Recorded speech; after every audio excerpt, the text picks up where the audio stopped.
이를 예수님의 이름으로 축복합니다. 우리 옆에 분과 함께 반갑게 인사하겠습니다. 하나님이 당신을 사랑하십니다.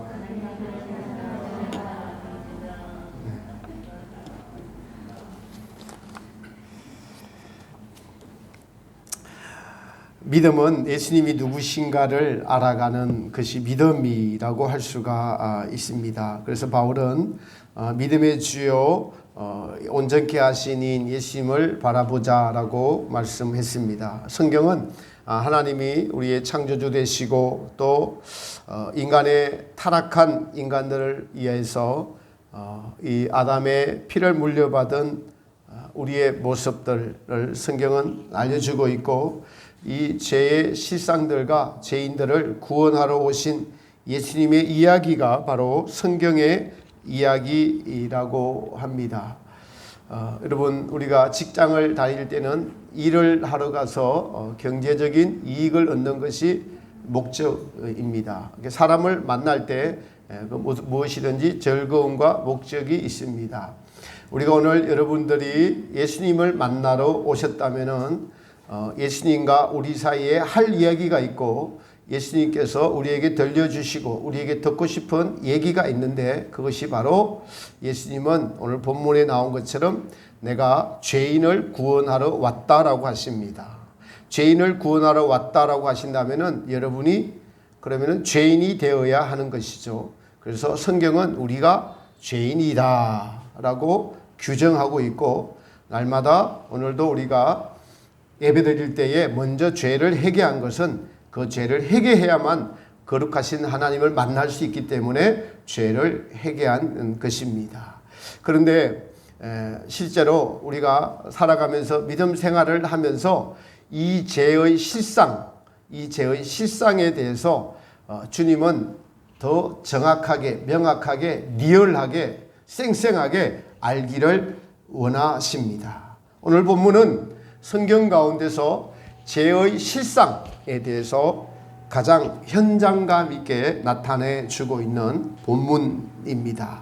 사도 요한은 이렇게 죄의 실상에 대해서, 그리고 그 죄를 대하시는 주님의 마음과 주님의 모습을 오늘 본문을 통해서 잘 나타내 주고 있습니다. 오늘 본문은 현장에서 간음을 하다가 음행을 하다가 잡힌 여인 이야기입니다. 유대 율법에 의하면은 이 여인은 남녀가 다 돌에 맞아 죽임을 당해야 하죠. 그런데 남자는 없고 여인만 남아 있습니다. 유대인들이, 남자는 도망갔겠죠. 유대인들이 이 여인을 예수님께 끌고 옵니다. 유대인의 목적은 예수님께 끌고 와서 예수님을 고소하려는 의도가 있습니다. 목적을 가지고 옵니다. 예수님도 유대인이기 때문에 그 율법을 따라야 합니다. 그래서 너희 율법대로 돌로 치라라고 하면은, 예수님은 죄를 용서하러 오신 분이시고 죄를 용서하시고 구원하러 오신 분이기 때문에 마귀가 이것을 알고 유대인에게 그런 마음을 심어줘서 하나님의 일을 이루지 못하게 하려고 그렇게 질문을 하는 겁니다. 이 여인을 어떻게 하면 좋을까요? 라고 예수님 앞에 끌고 오는 것이죠. 그리고 돌로 치라고 하면은, 예수님이 돌로 치라고 하면 예수님의 그래서 구원 사역은 이루어지지 않는 것입니다. 그런데 반대로 돌로 치라고 하지 않는다면, 돌을 치지 말라고 한다면은 예수님이 유대 율법에 걸려서 이 여인과 같이 돌로 치려고 하는 목적을 가지고 이 바리새인과 유대인들이 간음하다가 현장에서 잡힌 여인을 자기들이 처리하면 될 건데 일부러 예수님 앞에 끌고 왔습니다. 그런데 예수님은 이들에게 이렇게 말씀하십니다. 너희 중에 죄 없는 자가 먼저 돌로 치라라고 하셔요. 그래서 거기에 있는 사람들이 어른들로부터 시작해서 젊은이까지 다 도망을 가고 나중에는 예수님과 이 여인만 남게 됩니다. 예수님은 여인에게 이렇게 묻습니다. 너를 정죄하던 자들이 다 어디 갔느냐? 너를 돌로 치려 하는 자들이 다 어디 있느냐? 아무도 없습니다. 예수님께서 나도 너를 정죄하지 아니하노니 가서 다시는 죄를 짓지 말라라고 이 여인에게 죄사함의 은총을 더해 주십니다. 용서하시고 여인을 돌려보내 주십니다. 오늘 그래서 제목은 죄를 직면하십시오라는 제목입니다. 여러분 같이 한번 해볼까요? 죄를 직면하십시오. 죄를 직면한다는 것은 내가 죄인임을 철저하게 아는 것이다라고 할 수가 있겠습니다. 예수님이 죄인을 만나러 왔는데 바리새인과 서기관들은 예수님을 만나지 못하고 예수님을 도리어 고소하려고 찾아왔습니다. 왜 그럴까요? 자기들이 의인이기 때문에 이들은 예수님을 만나지 못했습니다. 오늘 여기에서도 혹시 여러분 이 중에 의인 의식을 갖고 계신 분이 계시다면 예수님을 못 만납니다. 예수님은 죄인을 부르러 왔기 때문에 그러합니다. 그래서 우리가 예수님을 진짜 만나려면 철저하게 자신이 죄인임을 알아야 합니다. 오늘 본문의 여인은 현장에서 간음하다가 잡혔어요. 그래서 여러분 여인의 입장에 한번 대봅시다. 죽은 목숨입니다. 죄를 짓다가 현장에서 끌려와서 그 죄에 대한 모멸감, 수치감, 그리고 이제 나는 죽었구나 라는 것을 지금 현장에서 여러분 부들부들 떨면서 느끼고 있을 것입니다. 그렇습니다. 여러분 죄는 죽어야 하는 것입니다. 죄는 우리에게 모멸감을 가져다 줍니다. 간음죄를 그렇게 범하지 말라. 십계명에서도 내 이웃의 아내를 탐하지 말라라고 말씀하고 있죠. 그래서 이 죄를 가지고 사람들 앞에 섰습니다. 이 죄를 가지고 이 여인이 예수님인지 처음에는 몰랐어요. 사람들 앞에 섰고 예수님 앞에 서 있습니다. 그 죄를 직면한다는 것은 죄를 가지고 예수님 앞에 서 있다라는 것을 의미합니다. 그런데 여러분 죄가 예수님 앞에 서 있어도 모르는 경우가 많습니다. 오늘 이 여인을 끌고 온 바리새인들은 자기들이 죄인임에도 예수님 앞에 당당하게 서 있어서 도리어 예수님을 시험하려고 예수님을 고소하려고 합니다. 예수님은 그러자 너희 중에 죄 없는 자가 먼저 돌로 치라 하시고, 그리고 이 사람들은 자기 죄를 그때까지 인정하지 않습니다. 죄인지 모릅니다. 근데 너희 중에 죄 없는 자가 돌로 치라 할 때 예수님의 음성이 들렸습니다. 바리새인들도 자기 죄를 감추고 싶었을 거예요. 감추고 싶었을 겁니다. 이 죄의 속성은 감추고 싶습니다. 하나님이시오 사람이신 그리스도이시라는 발도르다가 쓴 책을 보면은 예수님께서는 거기에다가 밑에다가 다 적습니다. 조 바리새인 언제 어디서 누구와 무엇을 했지 이렇게 적으세요. 거기 있는 사람들을 한 명씩 다 그렇게 적습니다. 누구와 무슨 짓을 어디서 어떻게 했지 이렇게 적습니다. 그러니까 겁이 덜컥 나는 겁니다. 또 이 사람이 적은 순서대로 도망가는 겁니다. 그러니까 나중에는 자기 죄도 있으니까 다 양심에 찔려서 도망갔습니다. 여러분 이 여인은 지금 원하지 않게 타인에 의해서 끌려 나왔습니다. 본인이 원하지 않았습니다. 그럼에도 이 여인은 예수님 앞에서 만인 앞에서 자기의 죄가 어떤 것인지 절실하게 지금 경험하고 통감하고 있습니다. 사람들이 수근거리죠. 바리새인들이 이 가늠한 여자야. 주변에 여러분 돌던 사람들이 보입니다. 그래서 이 간음죄에 대한 수치, 모멸감, 그래서 차라리 빨리 죽었으면 하는 생각과 그래도 가장 본능인 죽음이라는 것이 눈앞에 어른거릴 때에 한편으로는 살고 싶은 본능이 그녀의 생각에 교차했을 것입니다. 죽고 싶다는 생각과 죽기 싫은 본능이 두 개가 교차했을 것이에요. 여러분 이 죄의 속성은 인간이 짓고 즐기는 것임을 알 수 있습니다. 자기 분수를 지나서 계명을 어기고 죄를 지으면서 처음엔 양심의 가책을 느끼지만 그러나 죄를 자꾸 지으면서 자기 합리화를 하고 그 죄가 주는 즐거움을 이기지 못합니다. 오늘날에는 그래서 이 간음죄가 어떠합니까? 간통죄가 폐지되었어요. 죄에게 세상이 드러내놓고 면죄부를 줘버렸습니다. 더욱이 죄를 짓는 것을 금지하지는 못할지언정 차별금지법이라는 것으로 동성애를 합법화 시켜줍니다. 구약에 레위기에 보면은 동성애하는 자, 자기 가족끼리 하는 자, 부모와 그리고 이모와 고모와 자기 어미와 관계 있는 그런 짓거리를 하는 자는 전부 다 죽일지니라, 끊쳐질지니라 라고 하나님은 단호하게 말씀을 합니다. 그러나 여러분, 이렇게 말씀함에도 교회에서조차도 어떤 분들은 차별하지 말아야 된다고 동참하는 분들이 많이 있습니다. 정신 나간 사람들입니다. 정신 나간 사람들이에요. 이것은 하나님께 대놓고 우리에게 벌 주십시오, 벌 내려 주십시오라는 것과 마찬가지죠. 이란 사회에서 자라가는 정말 아이들과 청소년들, 청년들, 우리나라의 미래는 참 암울합니다. 죄는 그래서 여러분 모든 것을 질서를 파괴해요. 정상적인 질서를 파괴합니다. 사랑과의 질서를 파괴하죠. 남녀 간의 질서를 파괴하고 부모와 자식 간의 질서를 파괴하고 사람들 간의 질서를 파괴하고 사회의 질서를 파괴하고 나라의 질서를 파괴하고 결국에는 하나님과 우리 사이를 완전히 파괴해버리는 것이 죄입니다. 하나님과 우리 사이를 가로막아 놓아서 하나님을 알지 못하고 보지 못하게 합니다. 다시 한번 우리는 구원의 기본으로 돌아가 봅니다. 예수님께서 죄인을 구원하러 오셨습니다. 그렇다면 저와 여러분들은 죄인임을 알아야 됩니다. 그런데 이 죄가 여러분 드러내고자 하지 않습니다. 특히 남에게 들키는 것, 남이 알아채는 것 매우 싫어합니다. 그래서 죄는 속이려 하고 나타내려고 하지 않습니다. 속이려 하고 나타내려고 하지 않아요. 근데 우리 주님은 다 알고 계시고 그것이 죄임을 우리에게 알려주고자 하십니다. 가늠한 여인이 그 죄가 주는 쾌락의 즐거움이 그녀를 지배했습니다.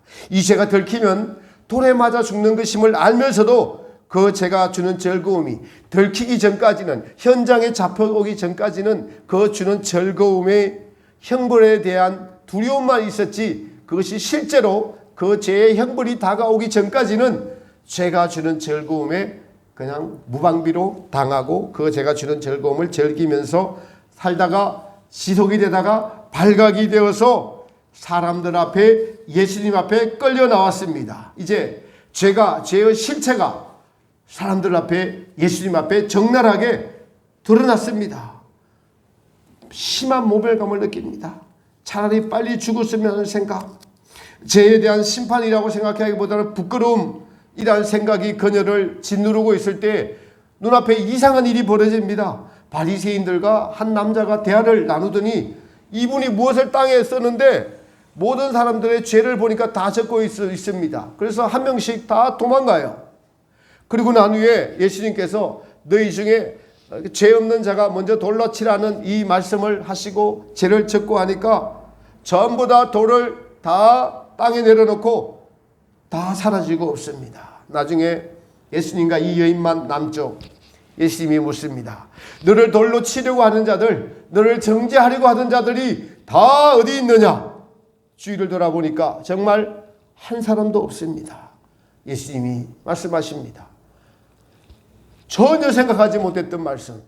나는 너를 정죄하지 않는다. 너는 가늠하다가 내 앞에 서 있지만은 나는 너를 정죄하지 않는다. 나는 너를 용서하러 왔어. 나는 너를 사랑해. 나는 너를 전혀 정죄하지 않으니까, 그러나 내가 너에게 이럴 말이 있는데 가서 다시는 똑같은 죄를 짓지 마라. 여러분, 우리가 이 여인이 되어야 됩니다. 죄의 모멸감, 죄의 수치, 죄의 쾌락, 죄와 하나님 사이에, 하나님과 나 사이를 가로막는 것, 죄의 결과, 이것이 심판이라는 것을 이 땅에서 경험해야 합니다. 죄는 즐기면서 감추고 싶은 것이 본질입니다. 그러나 사람 앞에서는 감출 수가 있어도 하나님 앞에서, 예수님 앞에서 이 죄는 영원히 감출 수가 없습니다. 그래서 예수님은 이 죄들을 오셔서 드러내고자 오십니다. 죄를 드러내고자, 예수님 앞에, 그러니까 죄가 드러나는 사람이 복 있는 사람입니다. 이 여인은 하나님 앞에서, 예수님 앞에서 가장 복된 자입니다. 왜요? 자기가 죄인임을 자신도 알고 모든 세상 사람도 알고 예수님도 알았습니다. 저와 여러분의 모든 죄들을 여러분도 알고 세상 사람들도 알고 예수님도 아는 사람이 복된 사람이라고요. 그래서 우리는 예수님 앞에 죄인의 모습으로 처철하게 서야 됩니다. 이 여인이 이제 세상이 다 아는 죄인이 되었어요. 가족도 알고 주변 사람들도 알고 본인도 압니다. 보통 이 정도면 사회에서 완전히 매장이 되어야 됩니다. 그런데 이 여인은 살아날 수가 있습니다. 왜일까요? 자기를 돌로 치려고 하는 자들도 다 동일한 죄인임을 만왕의 왕이신 예수님께서 선포하셨습니다. 자기는 돌로 지금 맞아 죽어야 되는 찰나인데 다른 사람들도 그러한 죄가 있음을 예수님은 덜추어내셨어요. 겉으로 이 여인은 겉으로 드러났습니다. 그러나 내면의 죄를 짓는 사람, 그런 죄가 있기 때문에 아무도 돌을 들어서 이 여인을 칠 수가 없었습니다. 이 죄에 대해서 유일하게 심판하실 분이 있는데 그분이 자기 앞에 이 여인 앞에 서서 나는 너를 심판하러 온 것이 아니야. 나는 너를 용서하러 왔어 라고 말씀하십니다. 너를 정죄하러 온 것이 아니라 용서하러 왔단다. 나는 너를 용서한다. 너의 그 죄는 돌에 맞아 죽을 죄이지만은 너를 용서해 그 죄에서 해방시키러 왔단다. 여인은 이제 예수님의 그 사랑에 죄가 해서 해방이 되었습니다. 세상에 나가면 사람들이 손가락질 할 것입니다. 그런데 그녀의 마음에는 나도 너를 정죄치 아니하노니라는 주님의 사랑과 용서의 음성이, 주님의 그 사랑의 눈빛이 그녀를 살렸고 그 음성이 그녀를 지배하기에 사람들의 비난의 말과 눈길이 그녀를 지배하지 못합니다. 오늘 저와 여러분들은 용서받은 간음한 여인이 되어야 됩니다. 주님은 용서하러 오셨습니다. 회개하는 자를 가장 기뻐하십니다. 우리는 여러분 죄를 직면해야 됩니다. 간음뿐 아니라 하나님을 떠나서 한 모든 것들이 죄이죠. 그래서 죄가 주는 이 즐거움의 끝이 무엇인지 경험해야 합니다. 복음서에는 이처럼 예수님과 죄인과의 만남들이 기록되어 있는 것이 복음서입니다. 우리가 잘 아는 예수님의 수제자 베드로가 예수님을 처음 만난 장면에서 예수님이 이 갈릴리 바다에서 베드로를 만나는 장면에서 고기를 잡는데 밤새도록 그물을 던졌지만은 고기를 얻지 못했습니다. 베드로는 여러분 어부고 그리고 고기에 관한 고기잡이에 관한 전문가입니다. 그런데 어떤 젊은 분이 한 분 오셔서 바로 그물을 깊은 바다에 내리라라고 하니까 어문이 들었지만은 그래도 저분 말씀을 듣고 싶은 성령의 감동이 있었어요. 그래서 밤새도록 내가 수고하였지만은 말씀에 의지하여 그물을 내리리다라고 깊은 곳에 가서 그물을 던지니까 고기를 그물이 가득 잡았습니다. 근데 고기를 어떻게 잡게 한 저분이 누구인가라고 생각을 하는데, 여러분 보통 사람, 우리 같으면 보통 사람 같으면은 고기를 많이 잡아서 여러분 저분에게 좀 나눠줘야 되겠다. 어떻게 그것을 알았을까? 나는 전문가인데도 알지 못하는데 저분에게 한 수 배워야 되겠다. 이것은 일반적인 세상적인 생각인데 성령님의 감동이 베드로에게 임했습니다. 저분이 도대체 누구시길래 전문가인 나도 모르는 것을 찾게 한단 말인가? 아, 저분이 메시아구나라는 성령의 감동이 있었습니다. 그래서 예수님과 베드로와의 첫 만남에서 베드로가 하는 말이 첫 번째는 말씀에 의지해서 그물을 내리겠다는 순종했고, 순종한 결과 베드로가 무엇을 깨달았습니까? 베드로는 고기 많이 얻은 것에 대해서 성경은 기록하고 있지 않아요. 무엇을 기록하고 있습니까? 나는 죄인이로소이다. 나는 당신 앞에 설 수 없는 죄인입니다. 나를 떠나소서라고 합니다. 여러분, 항상 예수님과 우리와의 만남에서 가장 먼저 우리가 나와야 될 것이 죄인이라고 고백하는 것입니다. 예배는 하나님과 우리와의 만남입니다. 하나님은 거룩하신 분이셔서 죄를 가지고 만날 수 없기 때문에 십자가에 달리신 예수님의 보혈의 은총에 의지해서 우리는 예수님을 만날 수 있는 것입니다. 예수님을 처음 만났던 베드로가 나는 죄인이로서 했습니다. 그 후에 3년 반 동안 예수님의 훈련을 받았습니다. 자충우돌하면서 수제자로서 물에 가서 물에 빠져 죽을 뻔한 일도 있었고 여러 가지 사건 사고들이 많은 가운데 예수님의 제자의 훈련을 받았습니다. 십자가 사건 후에 부활 후에 이제 또 갈릴리에 가서 고기를 잡고 있습니다.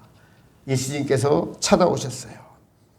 똑같이 깊은 곳에 그물을 던지라고 하시고 또 똑같이 고기를 가득 잡습니다.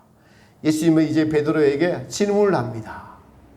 너가 나를 사랑하느냐? 사랑하냐고 질문합니다. 3번이나 똑같이 너 나를 사랑하느냐? 첫 번째, 두 번째 베드로가 대답을 못합니다. 3번째 베드로가 이렇게 대답을 합니다. 주께서 내 마음을 아시나이다. 주님이 제 마음을 아십니다. 그전에는 자신 있게 제가 주님을 결코 떠나지 않겠습니다. 다른 사람은 다 배반할지라도 제 마음은 주님을 배반하지 않습니다.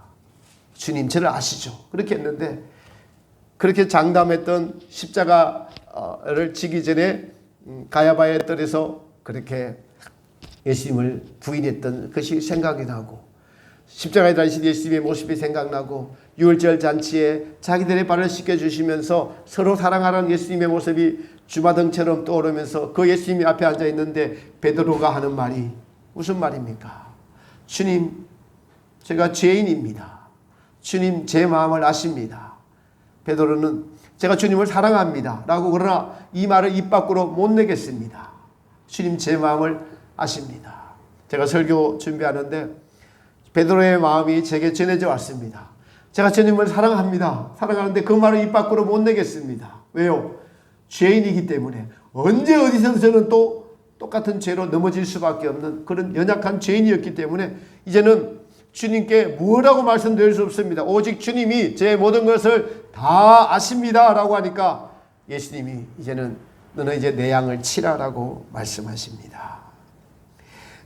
과거에 주님을 만나서 죄인이라고 고백하고 주님을 충성스럽게 따랐지만은 죄에게 지는 자신의 연약함 때문에 이제는 더 이상 자신 있게 대답을 하지 못합니다. 그러나 지금 이 순간만큼은 주님을 사랑합니다라고 고백합니다.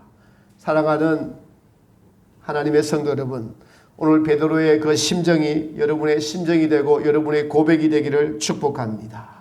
또한 복음서에 보면은 향유 옥합을 예수님의 발에 부은 여인 얘기가 나옵니다. 그 집주인인 시몬이 예수님이 들어올 때 발 씻을 물, 손 씻을 물도 주지 않았습니다. 그러니까 내가 너희 집에 들어올 때 발 씻을 물도 주지 아니하였는데 라고 시몬을 책망하시는데 이 여인은 가장 귀한 향유 옥합을 깨뜨려서 예수님의 머리에 붓고 또 자기의 머리털로 예수님의 발을 씻깁니다. 그것이 바로 무엇이냐고 하니까 이 여인이 자기의 죄를 회개하면서 자신을 위해서 모든 죄를 용서해 주시고 자신을 사랑해 주신 예수님의 그 사랑에 너무 고마워서 자기의 가장 귀한 것을 들여서 예수님의 발을 자기의 머리털로 향유옥합을 깨뜨려서 씻습니다. 그래서 예수님께서는 이 여인에 관해서 이렇게 기록하고 있습니다. 이 여인의 많은 죄가 사하여졌도다. 가장 귀한 것을 드리는 것은 내가 죄인임을 깨닫고 죄를 용서해 주신 예수님의 그 사랑에 고마워 감사해서 한 이 행위에 대해서 예수님은 제가 많은 죄가 사하여졌도다. 저의 사랑함이 큼이다 이렇게 말해요. 죄인임을 많이 경험할수록 죄인임을 많이 깨달을수록 예수님께 가장 귀한 것을 드릴 수가 있고 예수님을 가장 사랑할 수 있다는 것은 죄인임을 가장 많이 아는 것만큼 경험하는 것만큼 주님을 가장 사랑하는 것입니다. 오늘 이 자리에서 예배드리는 이곳에서 누가 주님을 가장 사랑하는 줄 아세요? 죄인임을 가장 많이 깨닫는 분, 내가 죄인임을 가장 많이 아는 분이 예수님을 가장 사랑하는 분이 될 수가 있는 것입니다. 예수님은 이것을 복음서에 영원히 기록하리라. 이것이 나의 장사 십자가를 이해합니다 라고 그것을 기록하셔서 오늘 이 자리에서 그 여인의 이름과 그 여인을 한 행동들을 선포할 수 있도록 하신 것입니다. 여러분, 믿음은 예수님을 알아가는 것입니다. 예수님은 죄인을 구원하러 오셨습니다. 우리가 죄인임을 깊이 아는 것만큼 우리는 예수님의 은혜를 깊이 알고 그래서 예수님을 안다고 할 수가 있습니다. 사람을 사귀면은 그 사람의 모든 것을 압니다. 깊이 사귈수록 그 사람의 모든 마음속까지 알게 됩니다. 예수님을 사귀는 것은 예수님을 깊이 아는 것입니다. 알면 알수록 내가 죄인임을 깨닫고 죄인임을 깨달을수록 예수님을 더 사랑할 수밖에 없는 것이 믿음의 원리입니다. 사랑하는 성도 여러분, 예수님은 이 죄를 그런데 그저 용서하지 않으셨어요. 죄의 값을 치르셨습니다. 출애굽기나 레위기에 보면은 이 죄는 하나님 앞에서 전부 죽임을 당해야 됩니다. 죄를 짓는 자마다 백성 중에서 다 끊쳐지리라. 다 백성 중에서 다 죽여버립니다. 끊어버리십니다. 죄를 미워하시는 하나님의 속성을 알 수 있습니다. 한편으로는 죄를 지을 수밖에 없는 죄인들이기 때문에 하나님께서 성막을 만들어 놓으시고 그곳에서 짐승을 잡고 피를 뿌리게 하셔서 그 죄를 용서해 주십니다. 이것이 계속 반복됩니다. 광야에서 연단이 마칠 때까지 이 행위가 계속 반복됩니다. 자, 여러분도 마찬가지입니다. 우리의 죄가 얼마나 더럽고 추한지, 이 죄가 하나님의 마음을 얼마나 아프게 하였으며 이 죄는 하나님을 괴롭게 하고 또 하나님께 대들고 뻔뻔하고 속이고 파괴하고 죽이며 전혀 자기 잘못이 없다고 여기며 남을 자기만 죽일 거 아니라 남까지 같이 파괴하고 속이고 죽이는 것에 쾌락을 느끼면서 자기의 영혼과 이웃의 영혼을 같이 파멸로 이끌어가게 한다는 것을 알게 하십니다. 그래서 오늘 예수님께서 오늘 죄를 대표하는 이 여인을 만인 앞에 세우시고 모든 사람들에게 당당하게 나는 죄를 정죄하러 온 것이 아니라 용서하러 왔노라. 나도 너를 정죄치 아니하노니 가서 다시는 죄를 범치 말라. 다시 죄와 싸우라는 것입니다. 이 여인에게 똑같은 시험이 올 수도 있고 또 다른 죄를 범할 수도 있으나 이제는 그 죄가 주는 창피, 모멸, 죽음, 공포 이런 것을 경험한 여인은 죄의 유혹이 있을 때마다 예수님을 생각하면서 그 당시를 생각하면서 죄를 이길 수 있는 것입니다. 혹시 여러분의 환경에서 이 여인과 같은 어두운 면이 있다면 정죄치 않고 용서하시는 주님을 만나는 축복을 누리십시오. 용서를 해주시는 주님의 평강이 여러분에게 임하시기를 축복합니다. 나는 너를 정죄치 않으신다는 예수님께서 그 죄를 정죄치 않으시려고 십자가에서 그 죄를 해결하셨습니다. 십자가는 죄와 예수님이 만난 가장 귀한 장소입니다. 죄와 사랑이 만난 장소가 십자가입니다. 십자가가 아니라면 우리는 죄를 해결할 수가 없습니다. 이 죄는 피를 흘려야만 사함을 받습니다. 우리가 피를 흘려서 죽어야만 하나 우리가 죽으면 하나님의 구원 사업이 이루어질 수 없기 때문에 하나님은 예수님을 보내셔서 십자가에서 어린 양으로 제물을 삼으시고 죄를 담당케 하셨습니다. 우리가 이 십자가의 그 놀라운 사랑, 고마운 사랑을 어떻게 알 수 있을까요? 그것은 내가 죄인임을 아는 것만큼 사실은 죄에 의해서 모멸감을 당하고 죄에 대해서 지적을 받고 죄 때문에 사람들한테 창피를 당하고 사람들 앞에서 모든 것이 드러날 때 도리어 우리는 예수님의 사랑과 십자가의 사랑을 알게 될 겁니다. 우리는 그토록 숨기고자 하나 하나님은 때가 되면은 때로는 이것을 드러내십니다. 더 나아가 이 죄가 오늘 본문의 여인처럼 주님 앞에서 쌩쌩하게 리얼하게 느껴져야 합니다. 주님 앞에 드러나야 합니다. 죄가 살아있음을 느껴야 십자가의 은혜도 살아있는 것입니다. 죄가 살아나야 십자가의 은혜도 살아나야 이게 너무나 아이러한 일입니다. 우리는 그런데 감추려고 하고 또 죄의 무지로 인해서 죄가 죄임을 모르고 살아왔고 지금도 그러합니다. 저는 말씀을 전하는 저와 여러분에게 오늘 이 죄가 쌩쌩하게 살아있음을, 이 죄가 우리의 삶과 인생을 지배하고 있사오니 이것을 깨달아 아는 은혜가 있기를 바랍니다. 수많은 사람 앞에서 가늠하다가 현장에 잡혀온 여인은 우리의 본보기입니다. 우리에게는 너무나 고마운 십자가의 그 보혈의 은총이 우리의 죄를 덮어줍니다. 제자들에게 잔과 떡을 떼시면서 이 잔은 너희를 위하여 흘리는 내 피요 이 떡은 너희를 위하여 내어주는 내 살이라고 하신 예수님. 하나님의 사랑하는 성도 여러분, 이제 우리 잔과 떡을 뗍시다. 예수님의 십자가 사랑을 리얼하게, 진실되게, 정직하게 잔과 떡을 떼십시다. 내가 가늠한 여인이 되어서 예수님 앞에 있다고 생각하면서 우리의 죄를 자백하고 고백하며 오늘 예수님께서 이 잔과 떡을 떼시면서 내가 너를 정죄치 아니하노니 가서 다시는 죄를 범치 말라. 이 잔과 떡은 내 피요 내 살이니라. 너희를 용서하려 주려고 영원히 흘리는 나의 언약이니 이 언약을 믿고 이 험악한 세상 죄를 지을 때마다 짓지 않으려고 애쓰고 노력하고, 그러나 홍해라 죄를 지으면은 다시 나에게 와서 내가 너희를 위하여 흘리신 십자가에서 우리를 위하여 찢겨주신 그 놀라운 살과 흘려주신 피를 생각하며 다시는 이 죄를 미워하는 마음, 거룩한 마음을 너희가 가지지 않으렴. 이 마음이 오늘 저 여러분들에게 전달되기를 바랍니다.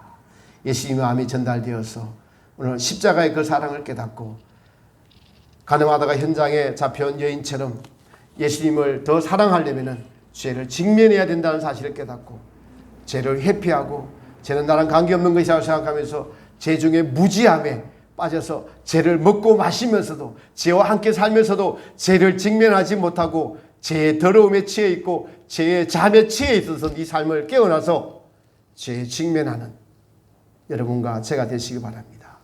반드시 언젠가 한 번은 깊이 있게 모두가 주님 앞에 직면해야만 우리는 주님의 그 놀라운 사랑을 알 수 있고 십자가의 그 사랑이, 십자가의 그거 보혈의 은총이 사실이 되옵니다. 제 일생의 기도 제목이고 지금도 그러하고 앞으로도 그러할 것입니다. 오늘 우리 성찬을 떼면서 이 제가 여러분 앞에 직면하는 그 은혜가 있기를 바랍니다. 우리 찬송가 300 내 주의 보혈은 찬송가 부르면서 250